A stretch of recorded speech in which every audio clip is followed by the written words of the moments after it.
Hyderabad IT కార్యాలయంలో టాలీవుడ్ నిర్మాత దిల్ రాజు విచారణ ముగిసింది. దాదాపు 2 గంటల పాటు దిల్ రాజును విచారించారు ఐటీ అధికారులు.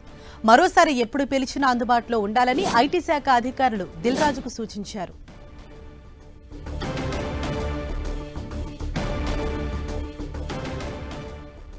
మరింత సమాచారంతో మా ప్రతినిధి సునీల్ మనకు అందుబాటులో ఉన్నారు. సునీల్, అంటే 2 గంటల పాటు కూడా దిల్ రాజును విచారించినట్లు తెలుస్తోంది. ముఖ్యంగా ఎటువంటి ప్రశ్నలు సంధించారు, ఎలాంటి ఇన్ఫర్మేషన్ ను అధికారులు రాబట్టే ప్రయత్నం చేశారు?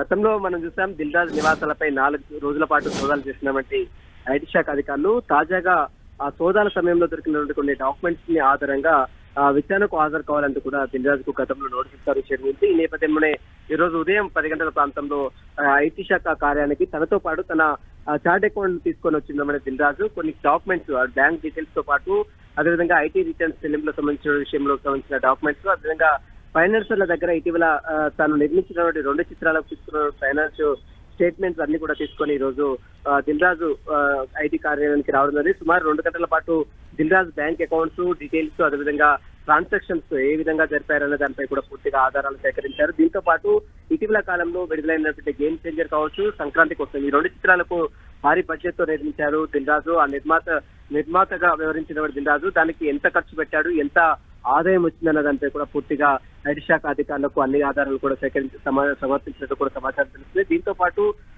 బ్యాలెన్స్ షీట్స్ మెయింటెనెన్స్ విషయంలో కూడా దాదాపు 2021 నుంచి కూడా సక్రమంగా మెయింటైన్ చేయడం లేదంటూ కూడా దిల్ రాజుపై ఆరోపణలు ఏర్పడ్డాయి. ఈ నేపథ్యంలోనే అతనికి సంబంధించినటువంటి ఆస్తులు, అదేవిధంగా వచ్చినటువంటి ఆదాయము, ఖర్చు పెట్టినటువంటి అన్ని విషయాలపై కూడా ఐటీ శాఖ అధికారులు పూర్తిగా కోపి లాగారు.